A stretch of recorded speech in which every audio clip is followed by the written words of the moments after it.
Bonnewell and Joe Blankenship. We're here to discuss hacking capitalism. And what we're going to be doing here is we're going to be collaboratively and collectively writing a blueprint of sorts. And what it's going to be is a blueprint for hacking capitalism. And that's our best way so far to represent what we believe the social change that is on everyone's the tip of everyone's tongues is best represented as in order to bring forth a peaceful revolution. So with that, Joe, if you'd like to introduce yourself. Oh, absolutely. Thank you, Todd. I'm Joe Blankenship. Obviously, I'm a full-time grad student. I'm a geographer focusing on the human geographies of geopolitics, geoeconomics, data scientist, software developer, kind of a jack of all trades hacker type.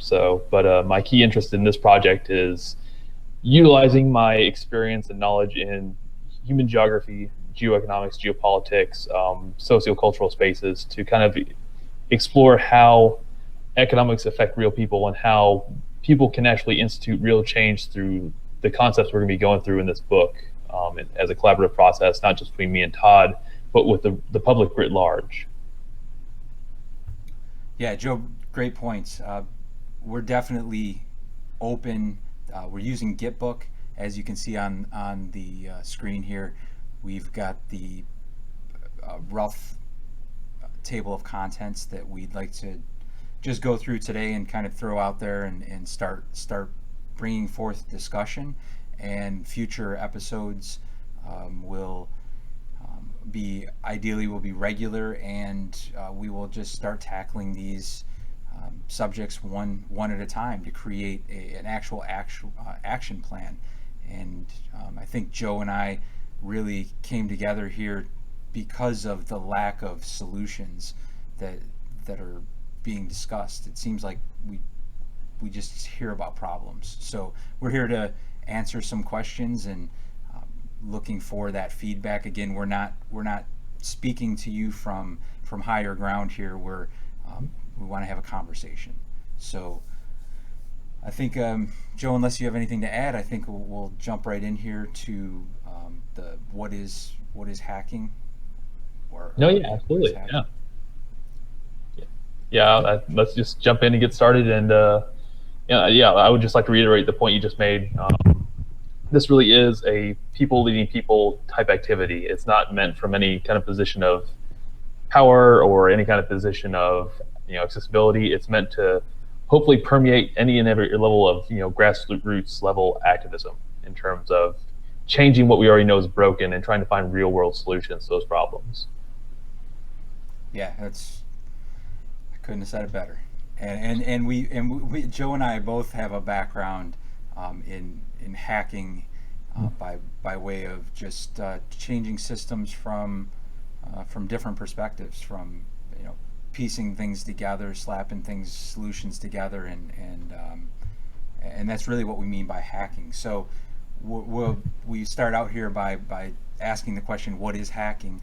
And we're going to get into some definitions. And as you can see, this is, if you can vision, this is chapters of a book, and these are subsections. So we've taken some notes, we've spent some time discussing what we think these things are, and this is, again, it's really rough, but what Joe and I want to do here is just start that conversation from a high and complete level, so that we, as we write this thing collaboratively, we can dig in and really hash out the details and create a work we're proud of and a blueprint that we can put into action moving forward.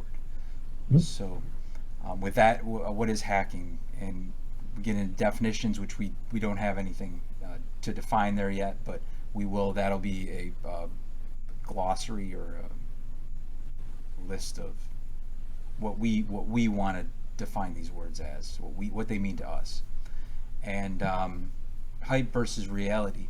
This one, Joe, you want to take this one? Hacker Yeah, community. yeah, yeah, absolutely. And I think there's I think a broad misconception about what hacking actually is. I mean, from its MIT origins of just modifying trains to the current cybersecurity, concerns about people's individual privacy and rights and stuff like that in terms of digital systems.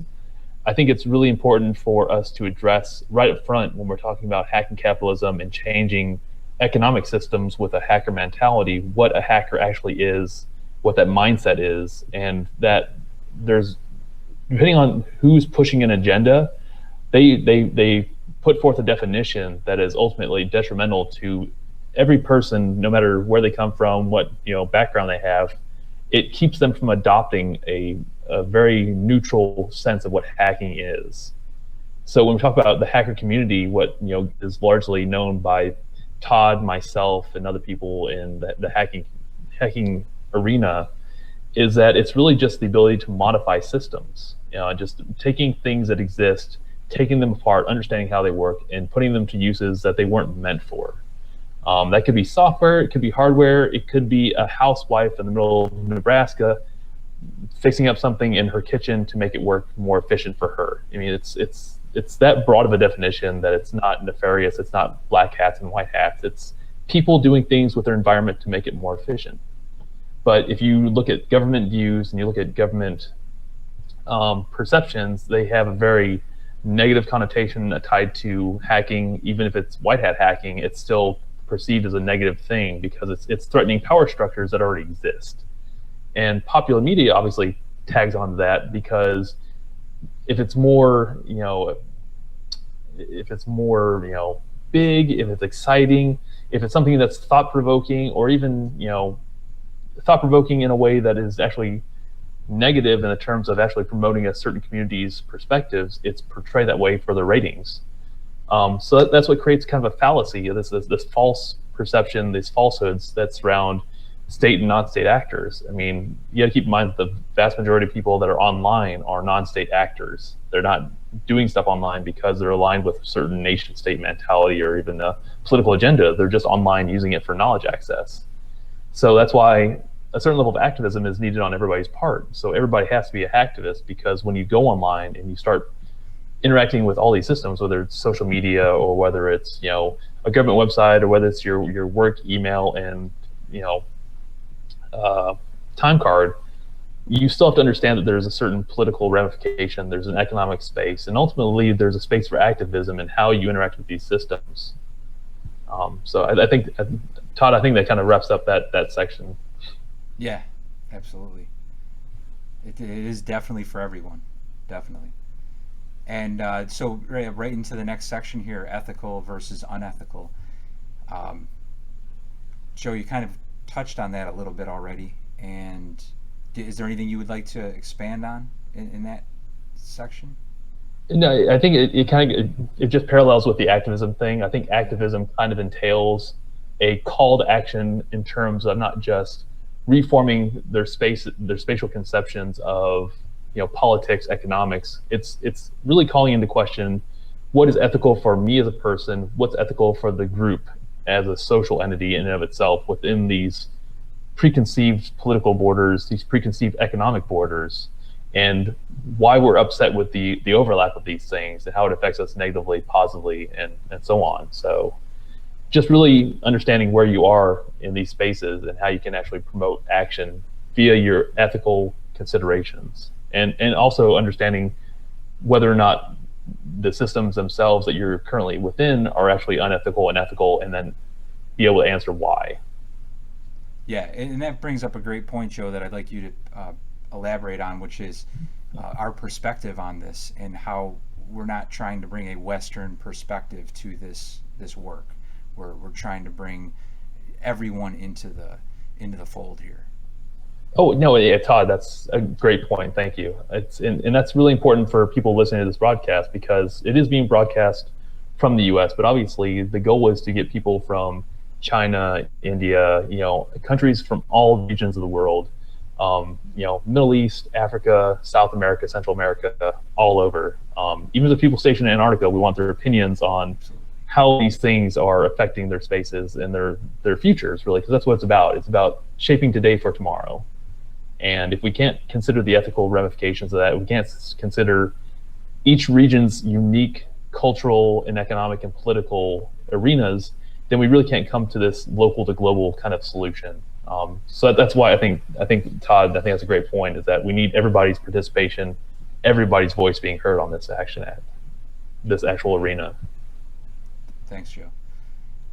So in the next section here, we've got social engineering. This is just an interesting space to me, social engineering, because it's the original, to me, it's the original hacking. You know, it's manipulating people, and since I think we can agree that we are being manipulated at almost every turn of our day, it's time that we understand how we're being manipulated and employ that manipulation even upon us to make us better as people. So how we can take this idea and put it into practice, this is what we're going to be writing about, is how to put these things into practice in a way that gives us an advantage. It gives us that we're playing the game with all the same tools that our competitors are. And just to be clear, Joe and I are playing for the people. So we're trying to really create the idea that the people are all that matter, and not the idea, but reinforcing the truth that human labor is the only thing that matters, and we need to just take control of that. And when we do, you know, and there's people that are going to disagree with this, and we don't need everybody. What we're trying to do here is we're trying to engineer solutions for everybody, whether or not people want to participate. The system should still be able to fulfill all the demands put on it. So while we're fully inclusive, it's not required to participate. So the solution should not be built so that it's required to participate. Yeah, I mean, freedom is really a big point in this. I think that's a really important point to drive across, is that we're really just providing a toolkit for you to hack yourself against these already existing social engineering infrastructures. So whether it's the country you live in, or the companies that you consume or interact with, or even the news media, they're all priming you for certain things. And by priming, I mean that they're feeding you information with an agenda behind it. And whether it's for selling more commercial time or kind of tailoring ads to you for consuming stuff, you're always being fed things in your environment and you don't realize it. So it's important for you, for this book, this project, to really present the fact that we're really just providing you a toolkit to create essentially a firewall, a defense against these things. And when you do encounter them, to understand why they're doing what they're doing and how you have power against that. Yeah, great points, Joe. And it is really, it's an educational process. It's the idea that you need to understand what your value is here, and that the labor value is all that matters. And in taking control of that, we really can we can just do some fantastic things. We have engineering consent here, which is a term borrowed from, I think, Chomsky, but I could be wrong about that. Anyhow, it's the idea that we want to develop a solution that is talked about and can infiltrate the population in a way that's efficient and based upon people's consent. So it's pure manipulation, but the idea is that we're attempting to use these, or at least discuss these things in a way that help us take this idea and bring it to where we believe it can be brought to, and that leads us to how this affects you. And the beauty of it is, it really, in the end, I think Joe and I agree on this, is that the solution will be your solution, and it's there to serve you. So what do you want it to be? So how this affects you is how you want it to affect you, which means all you have to do is speak up and tell us what you want, because we're not politicians. We have no desire to be in that space, and we build solutions, Mhm. and we want to spend the rest of our life building solutions for the future, not to monetize, not to profit off of, not to go down that path, but to solve people's problems, to make the world a better place, because we have interest in this place. So we want to see our future be better, and future generations not inherit the mess that we have. So, Joe, if you want to wrap anything up there, and that kind of rolls into what is capitalism. No, I think it pretty much covers everything. I mean, we're like you put it perfectly. I mean, we're really just trying to take what has been a legacy of a long a long history of exploitation and contextualize that today for some kind of action tomorrow. So we can actually make real change instead of just this boilerplate type salesman pitch type change that we've essentially consumed our entire lives. So I think it's really important for us to, through this work, to kind of explore that and delineate that so people really understand the spin from the actual reality on the ground. Awesome. Speaking of exploitation, Joe, what is capitalism? So the capitalism is really it depends on which mode of thinking you go into. And like I said, I think we'll just kind of go over it briefly, just kind of like a rough outline of stuff. So whether you're a fan of Wealth of Nations or you're more in line with Das Kapital or something like that, you're really just looking at the transfer of things between people for some other type of commodity. So there's a common practical sense of capitalism in terms of you have something that you want to give someone else, but you want something in return. So it can be as simple as a bartering system from peer to peer to get something for something else so that you have the means to sustain life for another day. But I mean, we're living in, arguably a postmodern world where we're post-industrial, we're well into the finance and credit type arenas where considerations of Smith and Descartes and Ricardo and Mills, the Malthusian type mindsets, these things have permeated our culture, and we have to kind of expose through. I mean, I'm a big fan of Harvey and Marx, Chomsky, exposing how these systems actually work, because since the 80s, we've been neoliberalizing our economies through globalization, which means that we've essentially shifted colonization into an economic mode where we're constantly in this battle of shifting around commodities. It's just what is considered writ large capital. So whether it's a physical or a metaphorical, or something has to be moved from A to B for money in B to A location. So this means that you're really looking at the means and modes of production and looking at the contradictions that emerge from these motions, both in terms of capital as a thing, as an actual physical thing that's sold and bought on markets, and also a process of how it moves around by its particular modes of and means of production. So this calls into question corporations today, how they in the 21st century, how they essentially work with the governments of the world to ensure that capital can be moved globally and shifted around to avert certain internal contradictions. And like I said, when we start writing this out, the text, and in the following video sessions that we do, we'll really dig into capitalism from both the traditional sense, the neoliberal, the Austrian type market sense of going from Keynes into Hayek and that contradiction, but then also looking at Marx and the Marxist views of capitalism in terms of how capital works, and looking at how corporations today, essentially, I mean, we look to them as both providers for us and also scapegoats for any kind of issues that we see inside the system. But ultimately, it's us and our dollar value that's really kind of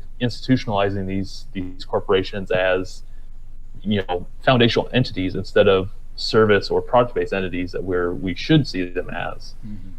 So we kind of build corporations into government writ large. So government is actually kind of colludes with capital in order to make sure that the system that we've instituted arguably since before the 80s, but really neoliberal doctrine within the Reagan and Thatcher era really pushed through this current sense of globalization that we have right now, where if money's not flowing, something is going to go terribly wrong quick, which is why we see so much fluctuation in markets, especially when we look at Brexit. I mean, that's a huge thing right now. How is the EU going to cope with that? That's all.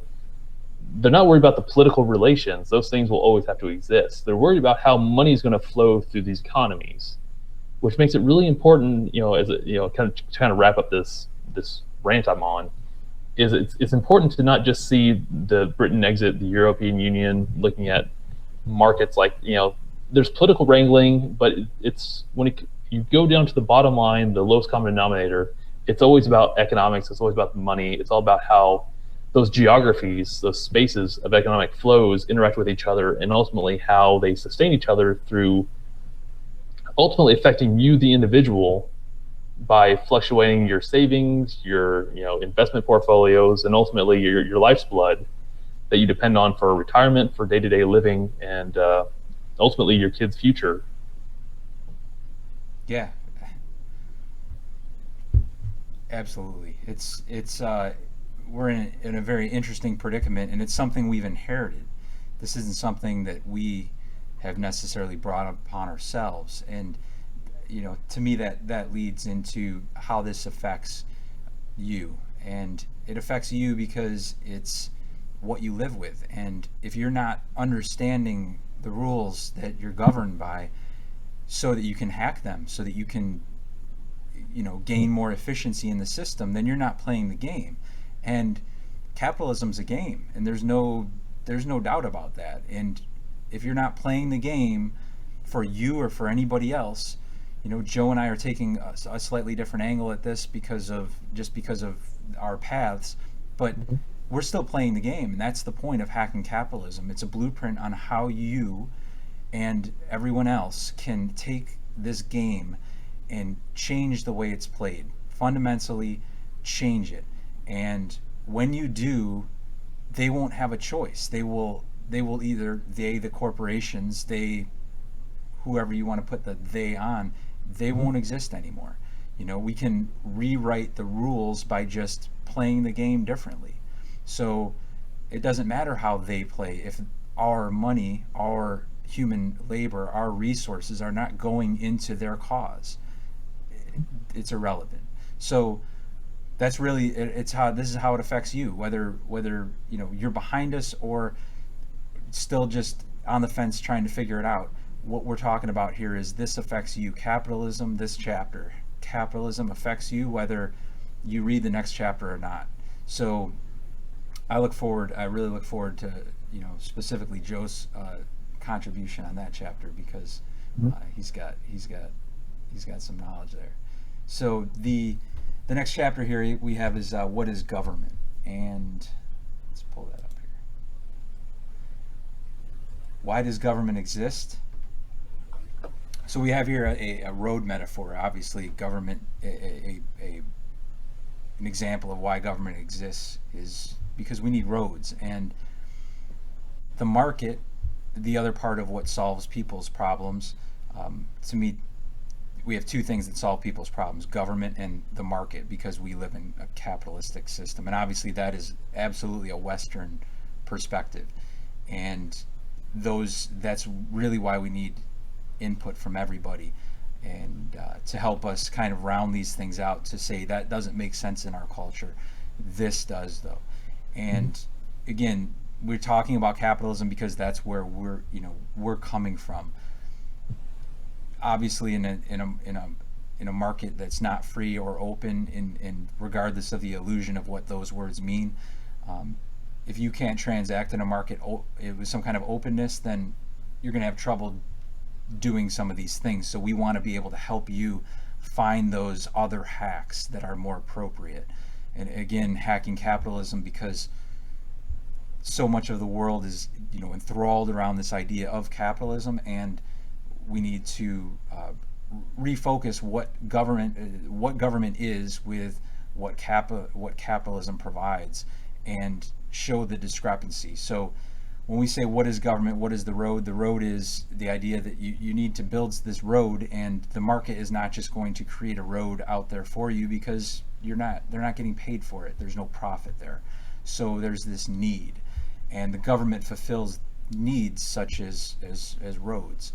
And it's been always been interesting to me that while the free market, while the market cannot fill the need of the people for roads, the government intervenes and then outsources that work to the market. So the role of government is increasingly becoming more suspicious when things like that happen. You know, it's why do we need the government there? And if it's that we need them there for some kind of oversight, and the people agree that that's the oversight that's necessary, well, do they need the control to pick the contractor? Do they need, you know, can we make this a little bit more open and transparent?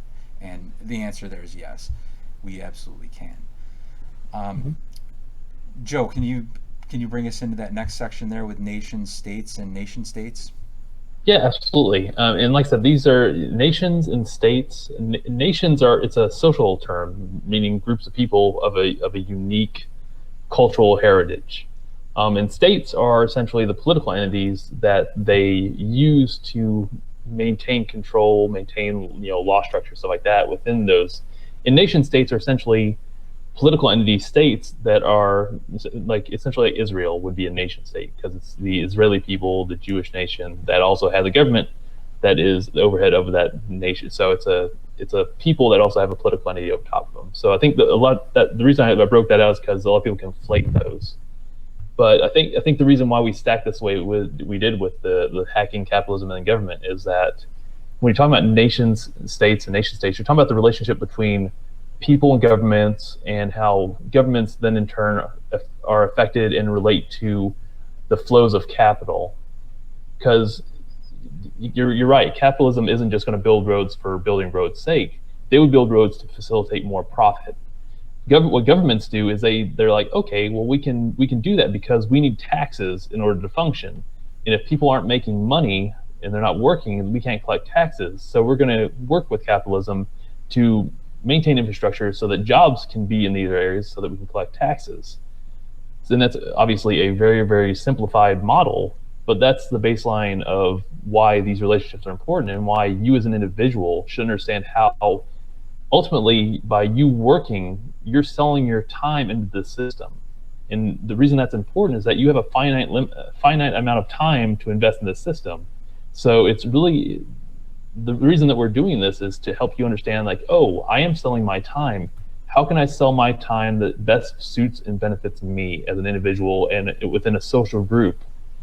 And how can I scale this up to my national, you know, my local, state, federal governments, and make my concerns a real consideration in those realms throughout, and not just something that dies at a local level or within your local, you know, talks with your neighbors. So hacking capitalism is also, in effect, hacking government, because you're really talking about unifying and collectively representing people and their time inside these systems, both from a capital sense and from a political sense. So I think that's why nation states, I think that's why it's important to delineate that in terms of why hacking and capitalism can work together in a relatively balanced system.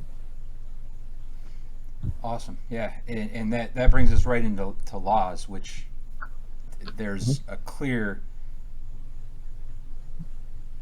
role there on government to create laws, where on the capitalism side, there's only the requirement to follow the laws. So, you know, as the more capitalism gets involved with government and the more government gets involved with capitalism, there's an obvious conflict, and that needs to be discussed and resolved. And I'm not,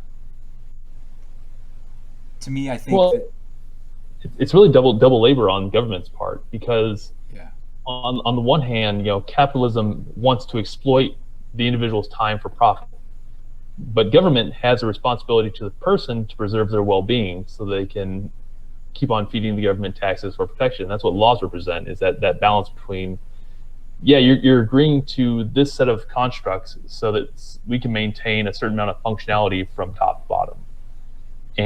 But what happens is, what's happened in recent history, I think, is that laws have been more geared towards helping people be exploited for their time rather than people actually using their time for their own well-being and for the well-being of the nation state.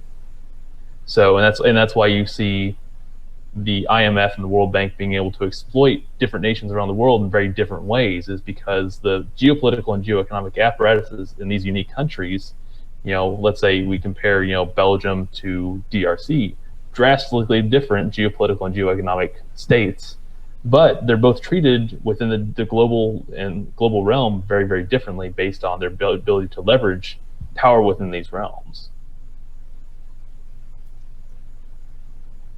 Yeah, that leads right into why the market, what exists is that the reason government exists is to fulfill the needs that the market cannot fulfill. And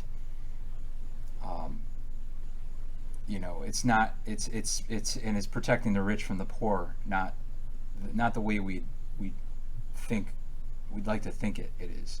And the idea there is that if government's going to be just an afterthought, that the problem has gotten so bad that the government needs to do something about it, then the people are not proactive. The government is not proactive.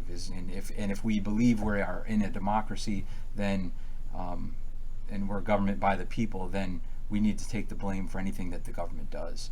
And I think that starts with starting to protect the poor instead of the rich. And I think that's where the people can really turn that corner, because it is the people who are doing the protecting. So it's where we decide to move our efforts. And to me, that is, government is the system, the solution. And it's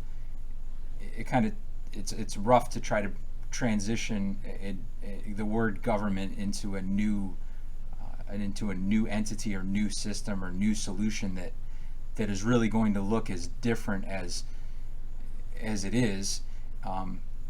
It's going to be a hard way. It's going to be hard to transition the word government. It's just going to look so different that our generation is going to look at it and say, that's not government. That's a system that gives everybody what they want. That's a utopia. That's not a government. But again, that's what we're doing in this chapter, is defining what it is, what government really truly is, and what it needs to be for the people moving forward. No, that's great. And just two quick points. And the reason when we have when the market fails, we're saying the market because we realize that because we'll have different readers and different people viewing this, that each person from a different country or different locale, they'll have very different definitions of the market from their perspectives and their context. So that's going back to the very beginning. That's why it's important for if you have a different perception of how economic markets work in your area or how they fail you, it's really important for you to contribute and try to tell us how your experience is with this concept, because in the end, it's going to affect how this gets relayed back to places of in terms of places of power in terms of Western economic influence. And also, in terms of rich from the poor, it's a lot of middle class jobs in the West, from an American perspective, a lot of middle class jobs in America are geared towards either developing or protecting economic flows that benefit the upper echelon of economic earners in the world.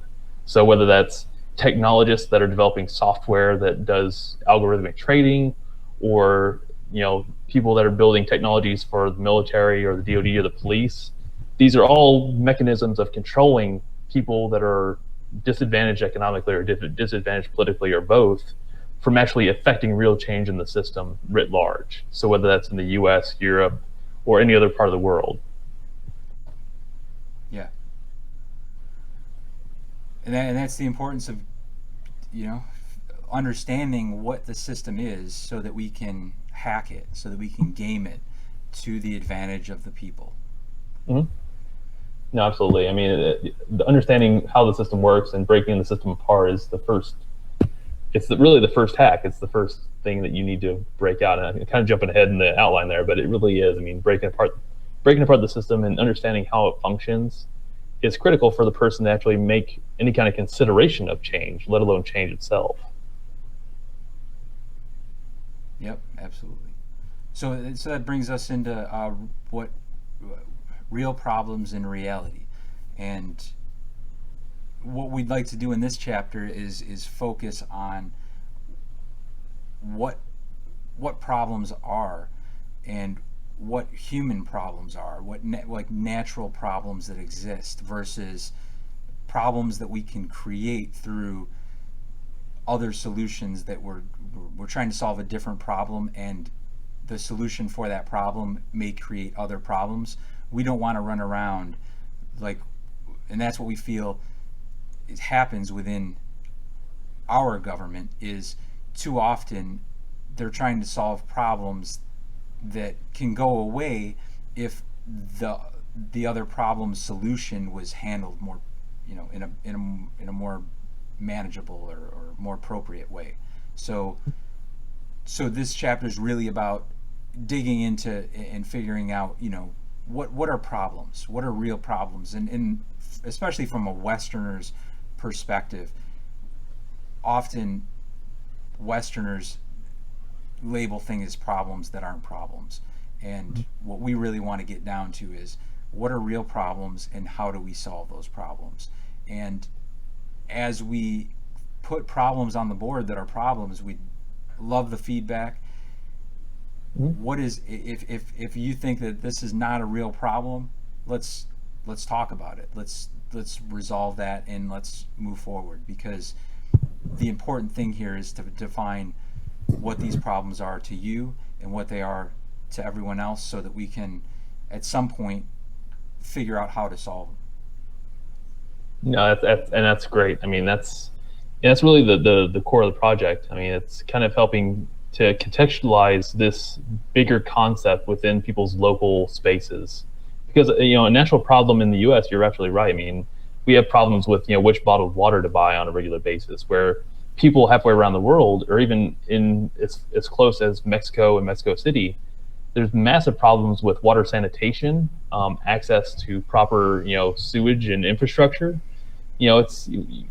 It's one of those things where core human problems, it takes on a whole different context depending on where you're thinking it, where you're applying it. And especially in terms of the United States, we have to be more cognizant of that scale outwards, because of those neglects in other places. We're the benefactors of that, because we don't have to export any of our resources to take care of those problems, because they've been mitigated by either political or legal or capitalist means, whether it's through larger obfuscation or just general apathy towards that situation. It clouds over that relationship between nature, humans, technology, and how these things can actually work to create real change. And it's the superficiality of these older paradigms. We really need to flip them on their heads and really ask the questions: are these systems that we can really use into the future, or do we, as a larger community of people that are trying to participate in governmental and legal and capitalist mechanisms, are these really the systems we want to bring to the future for the next generation or even 3 generations down the road? Yeah, and to know what the problems are, and how their solutions may affect other regions.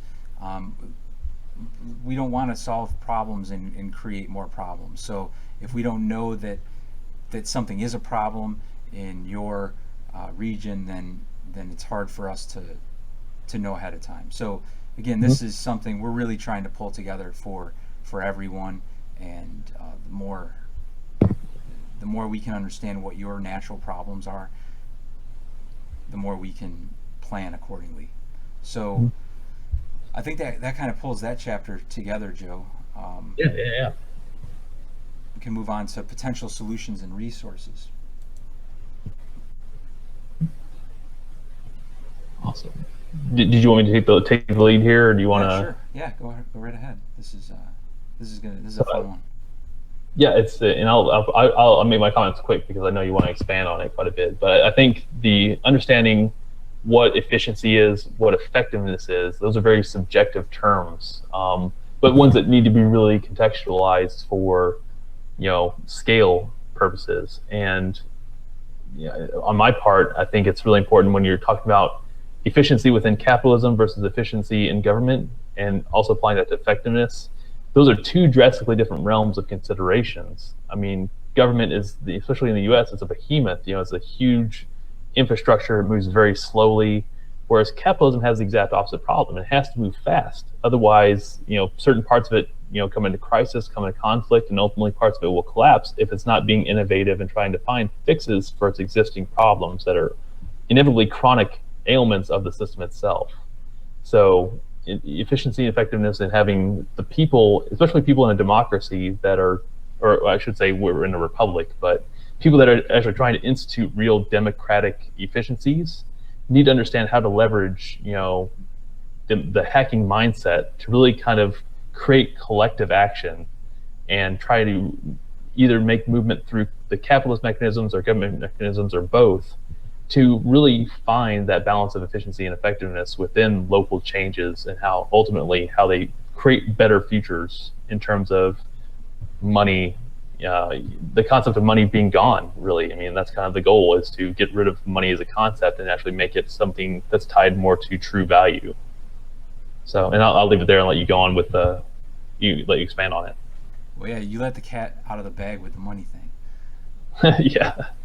No, so yeah, it's great points, Joe. The idea that we're creating solutions here is is at the core of what we're trying to do, and measuring the effectiveness and the efficiency of those solutions is important, and it's important for a lot of reasons. And these solutions, when we talk about solving a problem and what that process looks like, what the ultimate goal is always, even especially in a capitalistic system, is to automate through Mhm. robotics or any other form of automation, because you get rid of the labor part, and that's that on everybody's side is always the goal. As businesses, they want us to work less because they pay us less.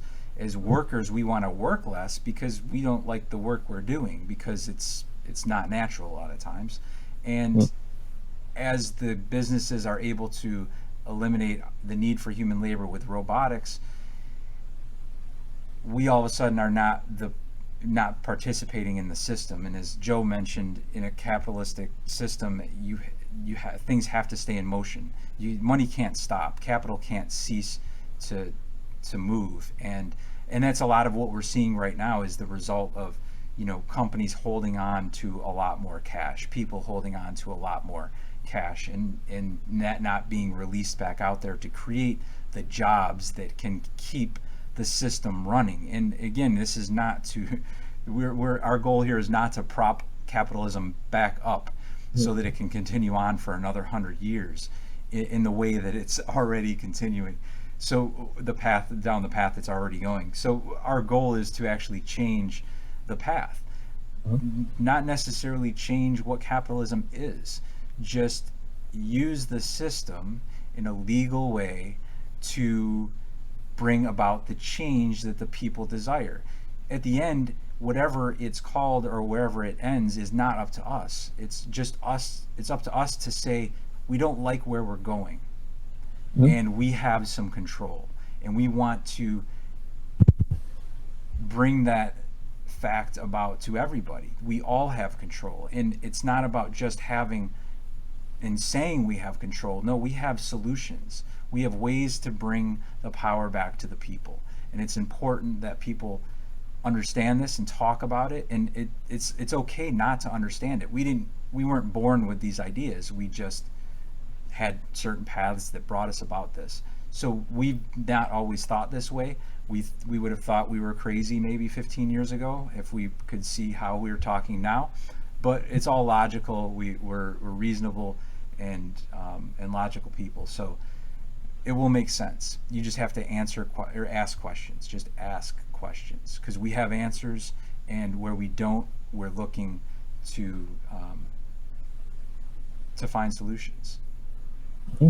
No, and you're absolutely right. I mean, automation, especially in terms of what I do with data science and data analysis, is that even thinking processes are now, things are traditionally meant for teams of humans to analyze are now being done with machines. So there really is a big shift to erase this socially necessary labor value, or socially necessary labor time, which constitutes value, whether it's use value or exchange value. I mean, the core of any kind of, I mean, if you look at money is, any kind of currency is just a facade. Really, it's a illusion on top of another illusion that really masks the fact that someone had to work and put their time into something to create this value.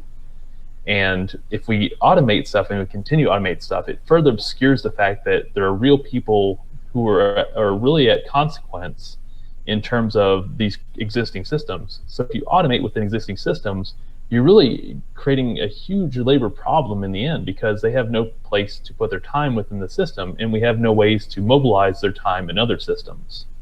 So it's one of those things where the solutions and resources, it really has to be considered now if we're going to find any kind of reasonable solutions for tomorrow. And I don't see that being. I see a lot of, you mentioned this in the first part, is that we've been given tons of literature on what's wrong with the system, but no one has really created any kind of real solutions that provide real future, answers to these existing problems. We find nice technological fixes that only kind of further complicate finding a real solution. Yeah, where it's profitable, right? I mean, Oh yeah. it's not is this a good solution? It's is this a good solution and can we sell it? Mm-hmm. And that's really, you know, I think to bring this home, what we don't want to happen is we don't want to help corporations. I'm sorry. What we don't want is we don't want to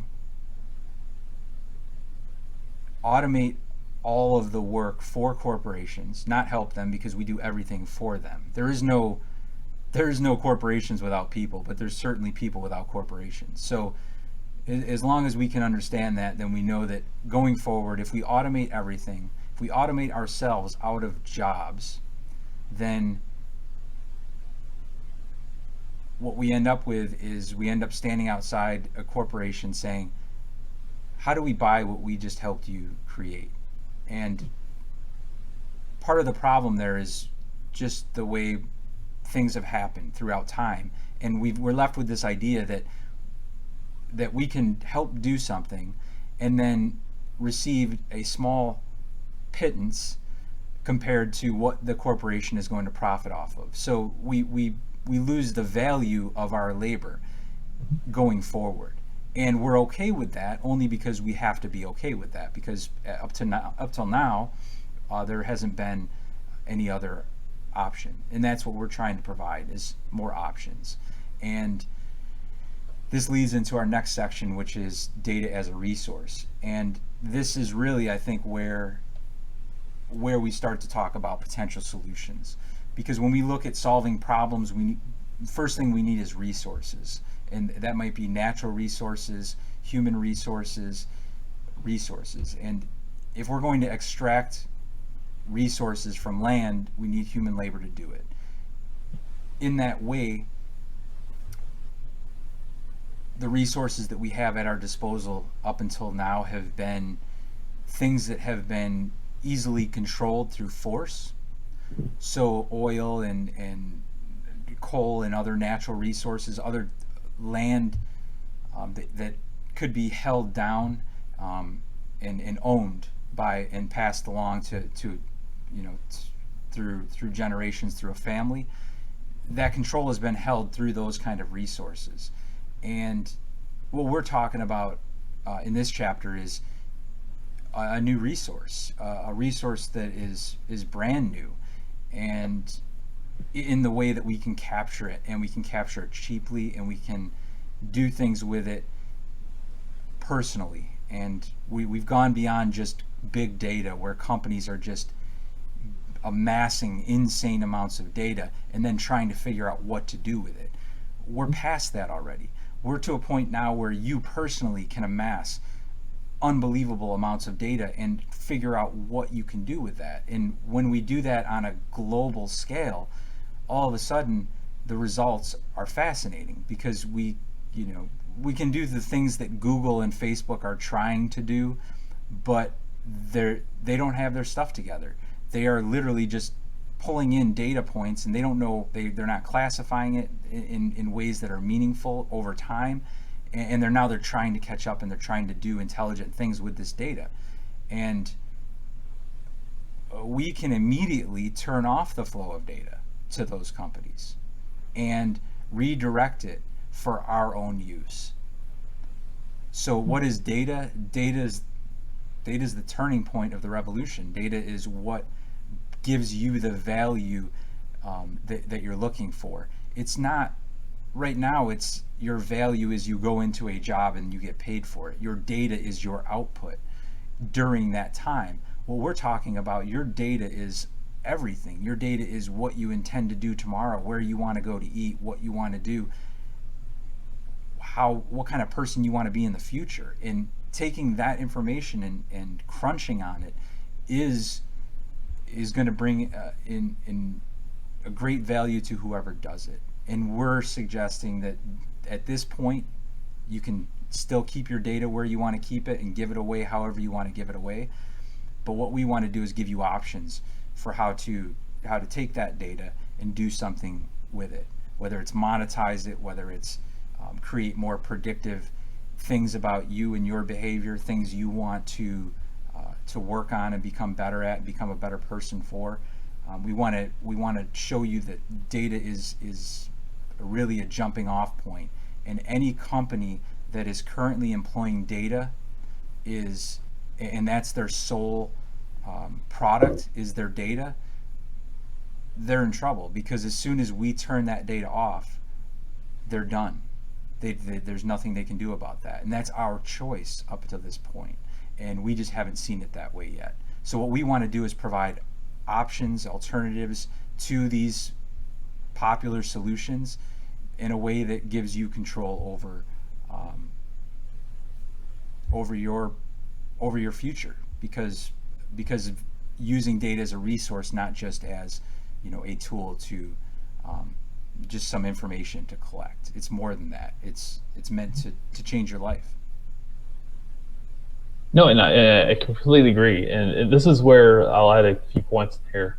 Is that when you look at data and you look at a dollar bill, you're roughly looking at the same thing. It's still representative of an individual's time invested into a process that produced something that someone else is consuming and ultimately making money off of. So it's important for the individual that's going on Facebook or tweeting or Instagramming and posting photos and stuff like that, is that a very few people actually capitalize on using this data that they're producing to make money and value for themselves. And I think it's one of those things where people, when they talk about monetization, talk about these other types of currency, whether it's credit, fiat type value manifestations. You're really missing the point of that. The real value in this data is the time it took to produce it. And the vast majority of people, and this is moving to the second point I want to make, is that this is why it's important for a global community to get involved with this project, is because we're very privileged in the United States and in Europe and in places where there's a really cheap accessibility, South Korea, Japan, now China, and a lot of their bigger urban areas.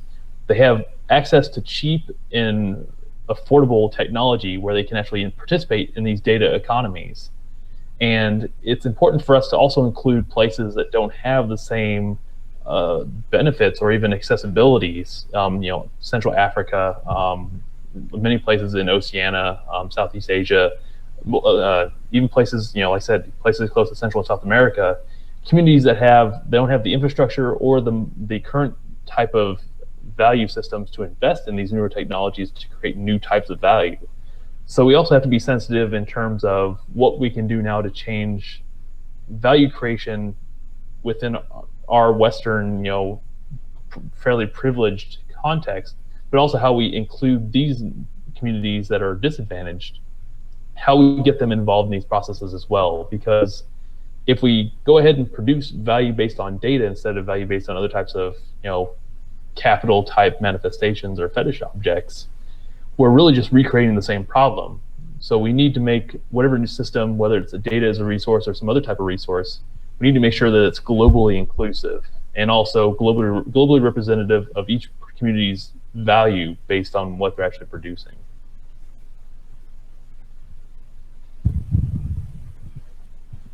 Yeah, it's and it's something, uh, that we see going forward. Is, it's not that just data is something that a sensor picks up and stores the value of. Uh, it's as simple as knowing that your region needs water, um, because we're not the American government. We're not privileged enough to know a lot of things that are happening that may need to be addressed, and we want to be open about that and open to that information. That kind of data is what we need. It's critical, and again, if we don't know what the problem is, we can't solve it. If we don't know how the solution affects you, we can't fix it. So what we're trying to do here is say, as people, let's solve our problems, because clearly our government officials have gone off the path to making sure that every human on this planet is afforded a happy life, and we want to make sure that happens. As crazy as it may seem, we want to make that happen. So, and again, data as a resource rolls right into controlling data, and some of this overlaps a little bit, what we've already talked about here, but I think I did this one, Joe. It's short and Yeah, I think it really builds off the last chapter. I mean, we might just decide to kind of roll them together in the final product, but I think there is a distinction to be made, and I'll let you go ahead and make the distinction. So sure, yeah. The distinction is that there's a clear difference between privacy and ownership, and the story we're always told, in the battle that they always want to wage, is one of privacy, and it makes sense on the surface. And the problem is that with just a little bit of superficial digging, you're going to find that it doesn't make sense, and that is that you don't want privacy, because privacy assumes your ownership away. It's not yours anymore. And when it's not yours, somebody hands you a privacy policy. When something is yours, you hand them a privacy policy, or they don't get access to the information, the data, the whatever it may be. This is real life property rights we're talking about. When you own something, it's yours. You decide what you want to do with it. You're not told what you can do with it or what somebody else is going to do with it. Again, we're in a Western culture, so we have some freedoms we are well aware of that don't exist in other places. So when you're fighting for your basic human rights, things like privacy for data seem ridiculous. But what it affords us is, it affords us to make this turn, that even if you're not able to change what is yours, what data is yours, we want the people that can change that to understand how to, and then to employ that data for good causes, and not to go to corporate profit. So again, yeah, privacy is for suckers. If you're talking about privacy, you've already conceded ownership, and if you start to look at things that way, it's really going to open your eyes. yeah, and I think that also draws out a really important aspect called provenance, or being able to connect stuff to the people that it came from. So two case studies actually really came up when you're talking about that. So let's say a private company is taking satellite imagery overhead, and they sell that satellite imagery for like a premium cost. Shouldn't the communities being photographed receive some amount of profit off of that sale? It's because it's their images and their spaces being photographed and then sold. And another example is volunteer generated information, or VGI. Um, Essentially, it's local communities, say in Africa or Southeast Asia, South America, who essentially help people map inside these open source frameworks and create free data, or open source data, I should say, for public consumption. So if a company uses that open source data to create a product that they then sell, shouldn't that community get some amount of kickback or a certain amount of distribution in some type of value form for what they did in terms of the data generation, which they ultimately was the source of their profiting in the first place? So it's one of those things where it's about privacy, but it's also about connecting the sources of these things back to the people and actually giving them what they're due in terms of their time expenditure in laboring over these processes. Because very rarely in other parts of the world do we actually see people get real benefit out of things that we produce based on what we do with them or around them.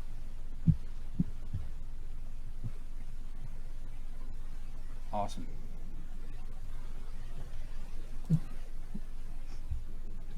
So that rolls into a new system. The new word order is chaos. The new world open is order. Um, I'll let you elaborate. It's a good wordplay. I like it. so so what we're talking about here is that we're solutions. It's about what can we do, what does this system look like, what systems are they trying to force upon us, and what kind of open systems we see moving forward, to solve our problems. So I think really in this chapter we're talking about digging in and talking about that system, what that looks like.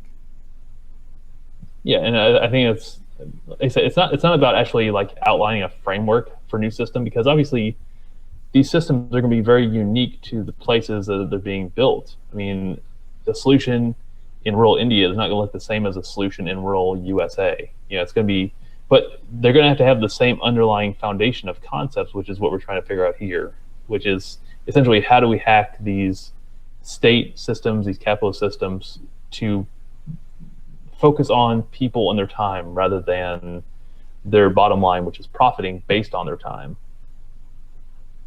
Yeah.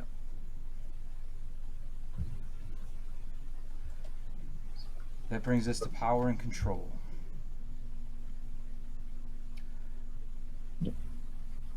So here we're talking about owning the resources, and in a lot of this where there's going to be overlap, and we're and bringing these things together. These are really the main points, though, of what we believe to be the core subjects that are necessary to, if you want to understand the system, the new government, if you want to understand that, that's what you should be able to do with this. It should be the blueprint that guides you into understanding why something is right and why something is wrong, how something is interfaces with society, and how it impacts it. And through power and control,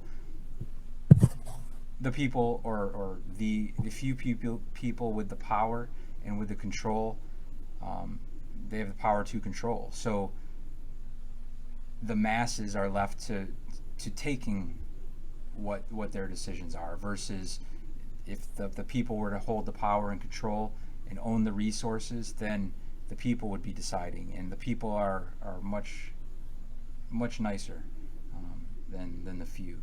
So we're talking about owning the resources, what that means, and how that may play out. How to attack the weak link of at the first point of battle here. I think we're talking about attacking data. So that weak link of, we're not saying, hey, oil companies, give us your natural resources. We're just saying, hey, maybe we won't need your resource anymore. Maybe we'll have better options. So especially if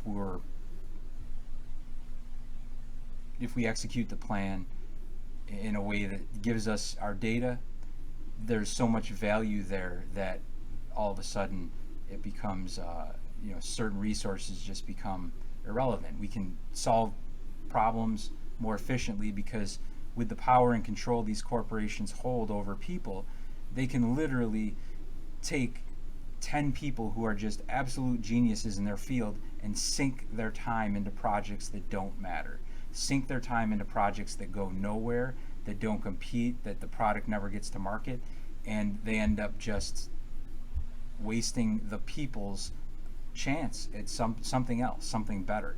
And when you have that power and control to choose where those resources go,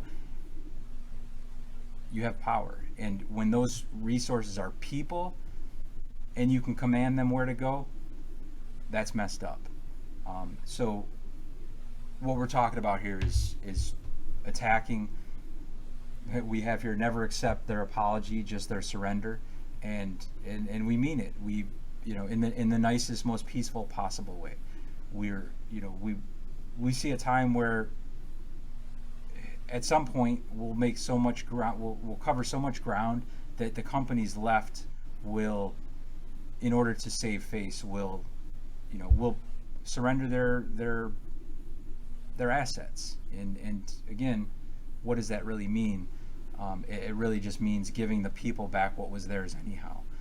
If you don't own a patent beyond the creator's lifetime just because it's profitable, and just because that profit flows to the places that make the laws. These things are just no longer acceptable. So we're going to draw the line, and we're going to make it happen. Mm-hmm. No, I completely agree. And I think this section really draws out the contradictions inside capitalism writ large. It's our unsustainable relationship to nature. Nature is the pool of resources that we use, and also this idea of universal alienation. Essentially, the fact that corporations, and sometimes governments, they steal, essentially the value that people put into anything. They take that away. So it's about giving that time, that value that they see inside what they do back to them. And like I said, IP, intellectual property. I mean, that's a great point, because companies want to take that IP because it's part of the innovation cycle that helps them sustain their current modes of production, their current means of production. But ultimately, the way they put a stranglehold on that kind of innovation, it really keeps better innovation from happening, because they've kind of stolen the impetus away from people that are inventors, people that are hackers. So, you could just say inventors or hackers are the same thing, because they are. Yeah. You're essentially taking away that power from them, and you're really just slowing things down, because people that are truly innovative, that are true, great inventors, they're going to try and start their own businesses, and they're going to be butting heads against other corporations in the process of struggling over who controls these intellectual properties. So it really, their current paradigm is self-destructive in and of itself, just because they're trying to battle over things that don't really belong to them in the first place. Right. Yeah, that justification gets harder and harder to make. Absolutely. And I like what you say about the inventor, the individual, the person that wants to go out on their own, and that's that to me is those are the people that we want on the people's side. These are the people that the people can support. And it's not that when we look at competition, it's not to say that competition is bad. It's to say that we can take the good in competition, which is that you're taking two resources and pinning them against each other in a way that that brings about maybe their natural tendencies to want to be better than the other, and in that way competition may be a good thing, but that can all be towards the same objective. It doesn't have to be towards two mutually exclusive objectives like I win, you lose. So yeah, Joe, absolutely. When we talk about these resources and what they mean, we want to be we want to support the people, because we know that's all that matters, and we're not here to support any corporation over the other, and we want to be called out for that. Absolutely. If there's better solutions, if we're using something, we're obviously using several solutions here to get this word out to you, YouTube being one of them. There's obviously some irony here, and I always like to say that we're like a true hacker. We're using their systems against them, end them, and for the people. So the last little note we have here in this chapter is respect the employee as the possible inside man. We're not saying because you work for a company that you are our enemy. You are a person. When you represent that company, then in the way that we're representing the people as a corporate entity, and competing against you and your corporation, then we are on different sides. But as soon as you take off that hat, you're a person, and we want to provide solutions for you. So so remember that. Remember that when you're on the inside, and remember that when you see and hear things that are wrong. Remember that you have the people behind you, so that you can feel comfortable saying something, and bringing about the change that you feel is necessary in the environment that you deal in. Yeah, and this is definitely different for. I mean, this is going to be applied differently within different social and cultural and spatial contexts. You know, there are certain countries where they can get you thrown in prison or worse. So take it and apply it, and definitely share that perspective with us, because we really kind of need that in order to help kind of grow this into an actionable set of things that we can do to kind of mobilize these ideas.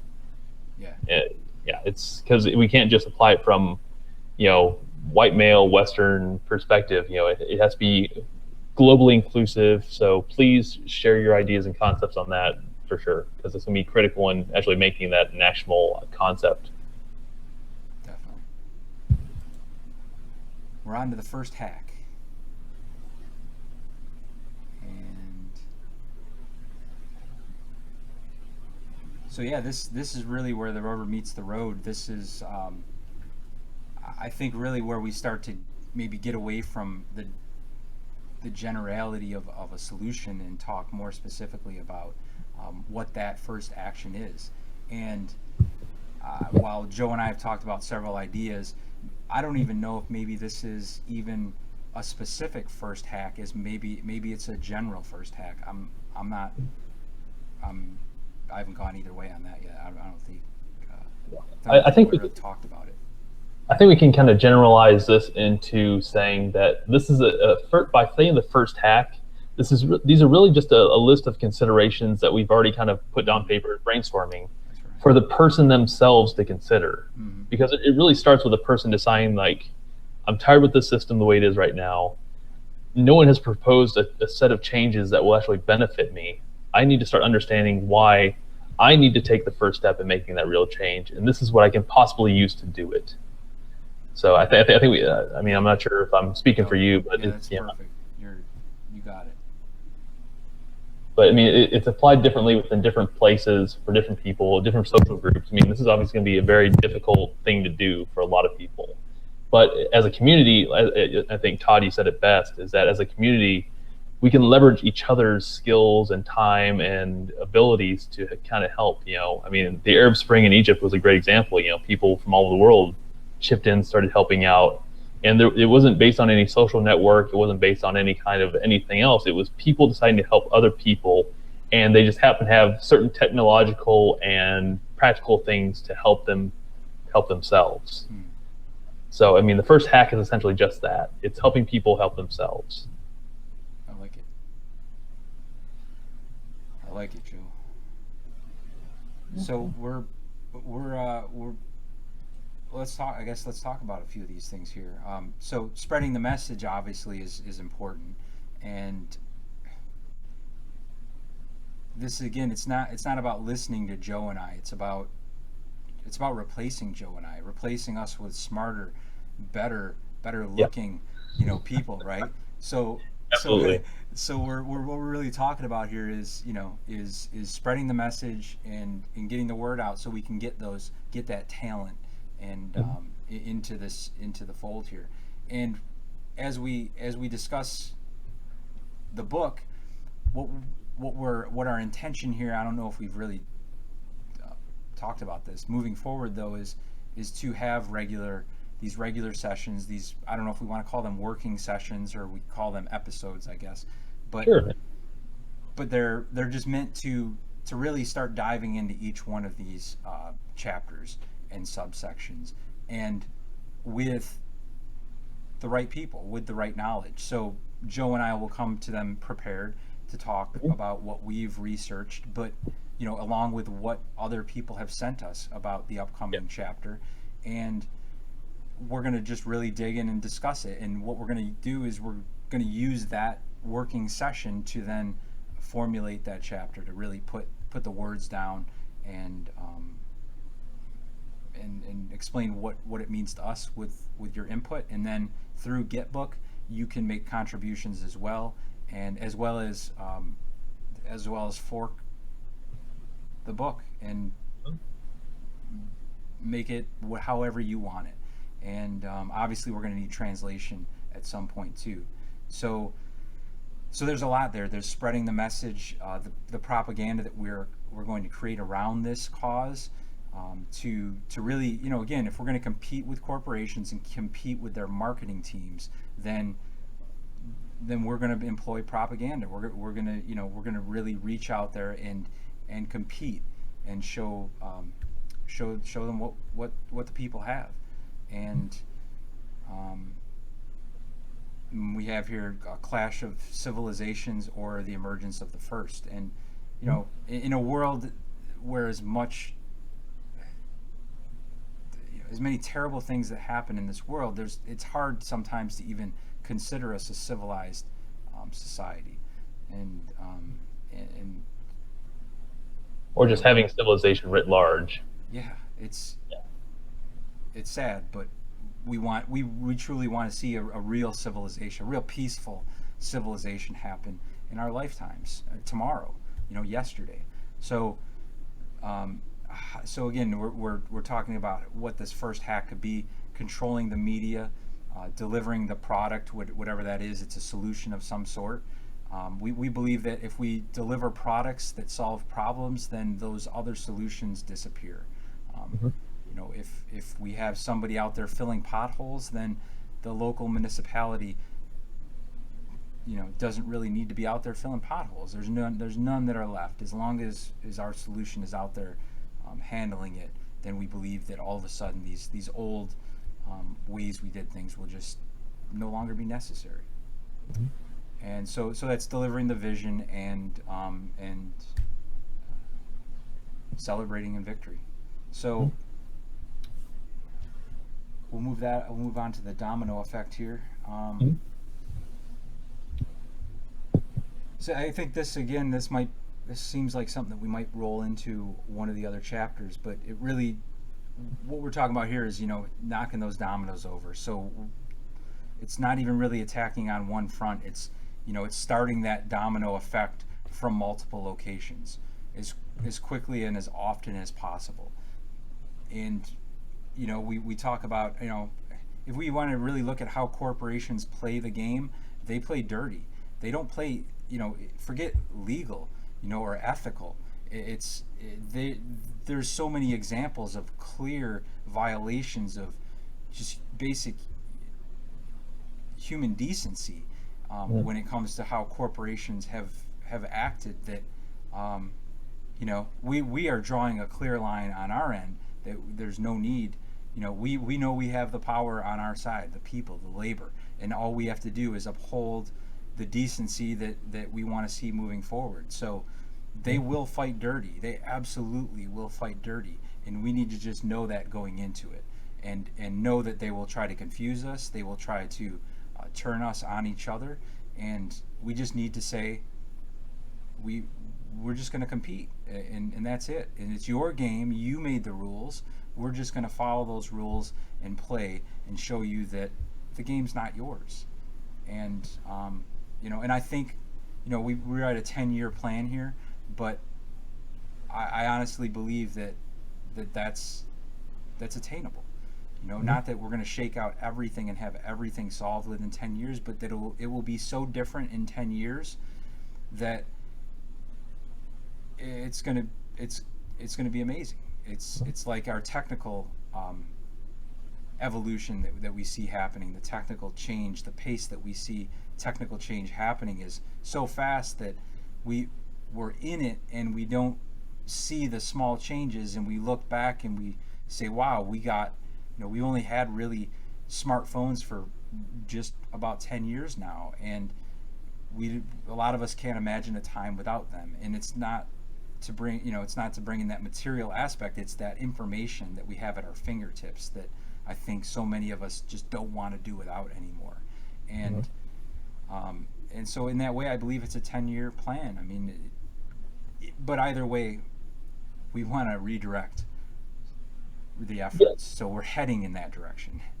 And I think we could probably just change it's a 10-year plan to just, try and after you take the first step, after you start pushing these dominoes over, you do it for a period of time with, wake up with the mindset that, hey, what am I doing that's possibly detrimental to long-term benefit for everybody, and how can I hack that? How can I make it better?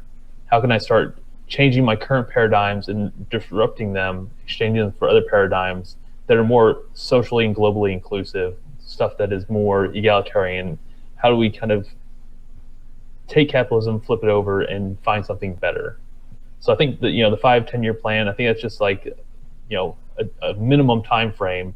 It should be a lifetime to multi-generational effect, and eventually we only have to think about it. It will just be. Yeah, definitely. Yeah, and it's I think really we ended up putting it in there because we want to show people this is possible, Mhm. not improbable, and not within our lifetimes. Um, we want to show that it's not, it's possible in almost all our lifetimes. It's just there. So once you understand the power, and obviously we're going through the chapter of contents here, we're not digging into the details. So Mhm. we want you to come along for the ride because we want to explain these things. We want you to explain things to us as well, so that we can make this as powerful of a piece as possible. Um, Something that can Yeah. be actionable and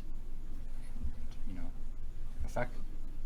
No, and like I said, I mean, depending on, like I said, we want as many people involved as possible. So the more feedback we get, chances are many of these things will change. I mean, we're using words that we understand amongst each other, but they're also, I mean, many of these words have very subjective meanings. Some of the metaphors some people won't get.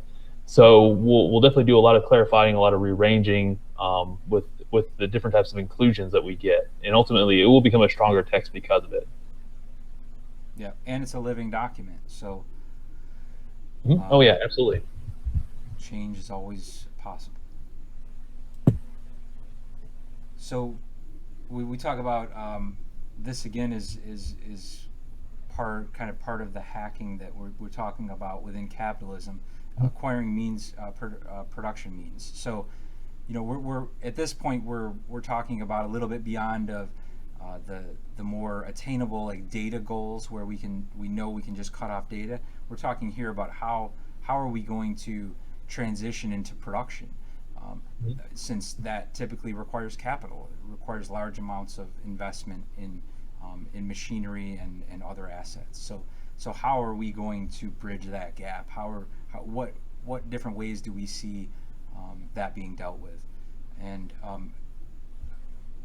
what do you Well, I think? think, yeah, I think we talked about a lot of this already. I mean, we talked about robots and automation because we're really talking about, when we talk about the means, we're talking about the mechanisms that are driving certain mindsets and within certain modes of production, whether it's, the neoliberal model of capitalism or some other types of, systems. We're really talking about people understanding the mechanisms and how things work from an internal perspective, so that they can start saying, "Hey, how can I recapture some of this power? How can I leverage this knowledge to actually create my own power? Power through knowledge resource, and ultimately leverage that in trying to transition away from these exploitative type systems into something that's more universally egalitarian." You've used that word a few times now, Joe. Egalitarian. What do you mean by it? Well, something that's equitable, something that's fair based on people's exchange of value. So, if we're taking oil from some other part of the world, we need to give them their fair market value based on not just the resource itself, but its impact on people and their spaces, and ultimately their time that they've put into this whole process. I like it. So, well, I mean, it's obviously much more. I mean, this is just a brief intro to kind of start the conversation on. I mean, we've started about 100 conversations already, so I think it's. But that's just one. It's that's one definition. It's very simple, but it's also a very simplified version of that definition. Sure. Obviously equity, egalitarianism. These are obviously very loaded terms or very open terms, and they have very different definitions based on the context in which they're being applied. So once again, global inclusion, and definitely get involved with this project because the people will help define that word, amongst all these other words and where they're going to go with them. Awesome. All right. So the fallout from these actions, what happens as we hack capitalism? And to me, what happens is as the labor decides to go elsewhere, um, it's I've always struggled with the idea of redistribution of wealth as being a potential solution, and it's not.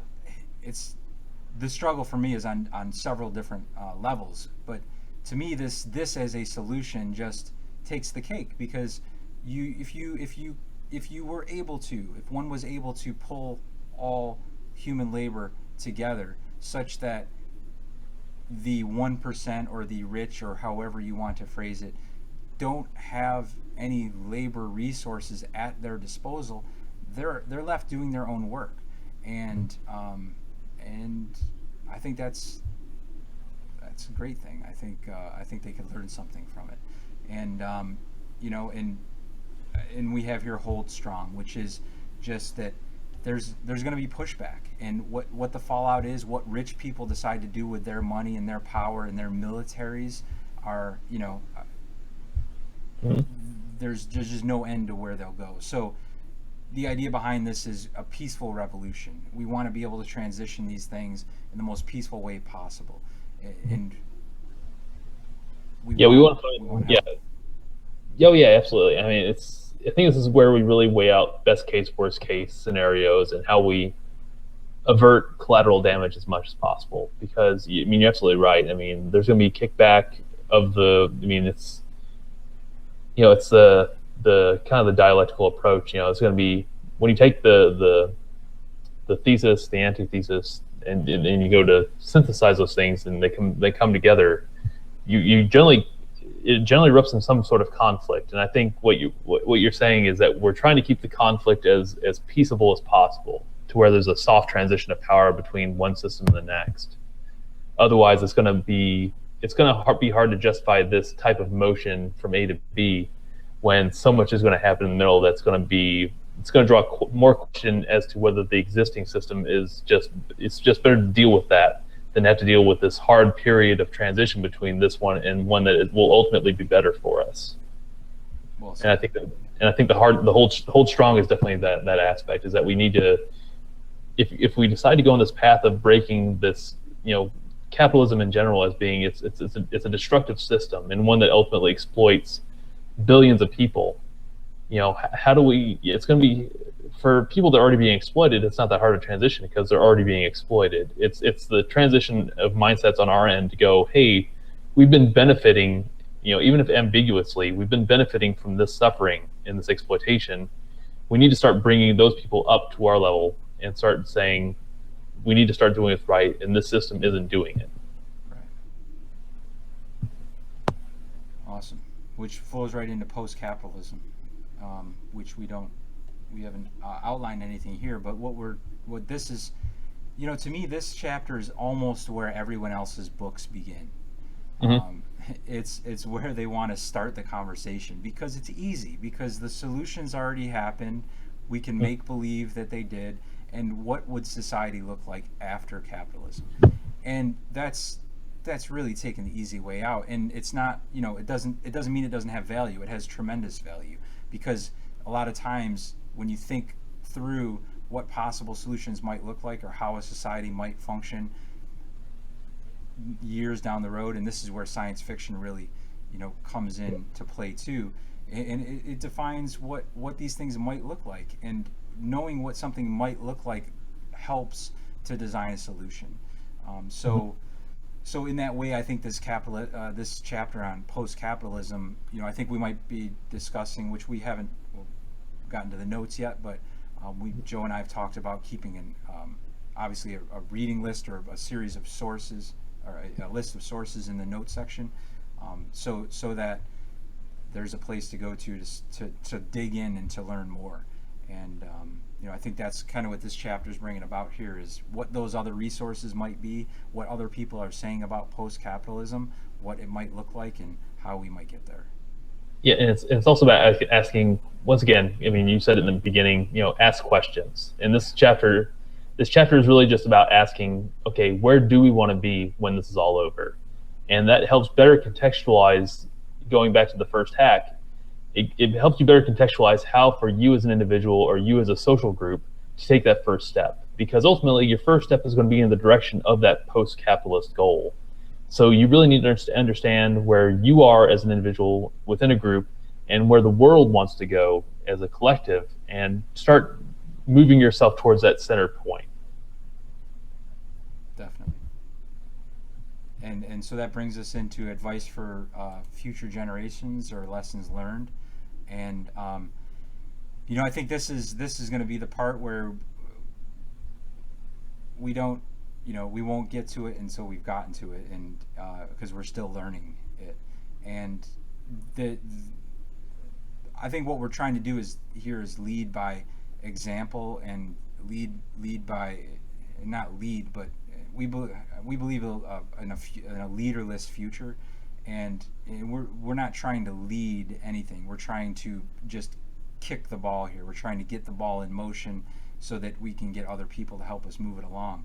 So, our advice at this point is just to listen to the future generations, because it's so things are so out of control right now, because the the old are still living for their dreams, instead of trying to help the young, Mm-hmm.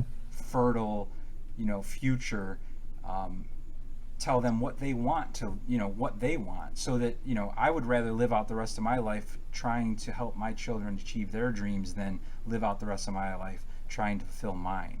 And it's not that to say that everyone should do the same, but it's to say that I think there's quite a few people who are willing to do the same, and we don't need everybody to do the same. So what we're trying to do here is, in this chapter, ultimately, is just impart what we learned from this venture, and so that others either don't fall victim to what we have fallen victim to, or maybe through our process we can have some additional knowledge to impart. Yeah, and I think it's also about challenging the current paradigms in education, carte blanche. I think it's really about. I mean, my personal perspective is that if you're 18 years or younger, I'm working for you. You're my boss, and everything that I do in terms of research, in terms of labor in general, I'm always asking myself, how can I best help them and their future? And I think, I mean, you already said it. You put it perfectly, Todd. That it's it's about doing that now, and understanding that what you're doing has that long-term impact, and that if you don't have that mindset, you're really a detriment to their future well-being, because by focusing on my wants and my desires, I'm ultimately putting them 10 to 30 years behind where they should be when they reach their future. Whether that's 18 years, 20 years, whatever they're mature, when they're expected to go into the world and start becoming an active member of society, they need to be already in that present. They don't need to be 30 years behind the power curve and going, oh, I need to make up 30 years plus the time that I need to invest towards making the next generation's future as well. It's that legacy mindset needs to be kind of done away with as the anachronism that it is. Definitely.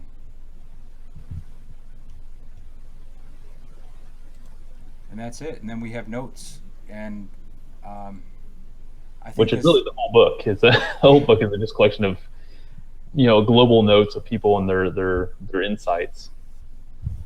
Yeah, and it really is gonna.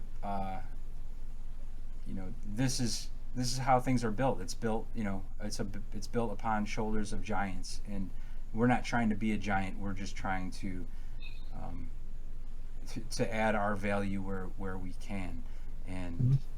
and I think that's what it's about. We feel like this is a place where our time, and we like many people believe our time is very valuable, and Mhm. we're not spending this time in this area because we think it's a long shot. We don't think it's a long shot at all. We think it's attainable and within a reasonable amount of time, and we have, and we can't wait to give that to you in a way that you can express back to us on how that may impact your life and what you want from it. So, Yeah, and I think you've already said it. I mean, we're not trying to be leaders in this movement. We're just trying to set an example that we're concerned citizens of the world, and we care about what happens in the long term. So that long term care depends on what we do now. And even if it's just Todd, myself, and the rest of you people participating and putting ideas on paper, that collection of ideas is going to grow. It's a garden, so it's going to grow with time, and it's going to become richer and richer. And whenever the next generation comes in there to harvest it, they're going to be that much better for it. So even if the garden itself is a strange diversity and it needs to be gone through and understood, it still exists. And we didn't eschew our responsibilities in that aspect of not putting down ideas when we could have had the chance but didn't. right, yeah, absolutely. And now we're at a time in history where, in this, it really kind of it's ironic in that it points out the downfall, or the weakness of capitalism, or an inefficiency, or a problem with capitalism, that is, how can 35 people generate $1 billion of value in a short period of time? And it shouldn't be possible. I mean, it should, like, in theory, it shouldn't be possible, but it is, and it happens all the time now. So the point there that I'm want to reinforce of yours, Joe, is that very few people can do a lot. I mean, it doesn't take much. Some development hours, Mhm. some analytic crunching, and you have a solution that the world will embrace from a capitalistic perspective, not knowing anything about our project. So, our intention here is to launch a lot of projects. Just we want to fight on several fronts, and whether we're going after Craigslist or going after Uber or Facebook, it doesn't really matter, because in the end, we're just trying to replace existing solutions with something the people own, so that the people can benefit. That's all. We just want to take that profit away from the corporation, leave everybody with their jobs, leave everyone doing what they're still doing anyhow.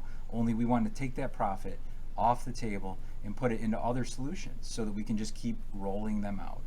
And not us, but the people. We, the people, keep rolling them out. So, Yeah, because you know, it's really about people deciding where they want their time put. yeah, That finite, the very valuable finite resource. You want people making decisions and not people just having to deal with existing frameworks that ultimately exploit them. That's I think that's what we're really trying to answer is, how do we liberate them from that mindset and help them get to another reality where they, as an individual within a collective, have the control. yeah. Or hopefully somebody shows us a better way, right? Oh So yeah, absolutely. we're all for it.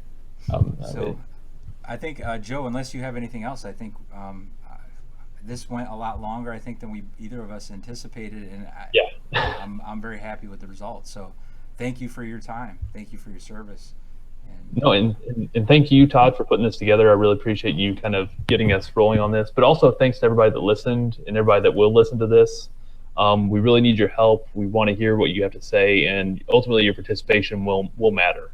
So don't think that you sending in one or two sentences of your thoughts won't, because it will.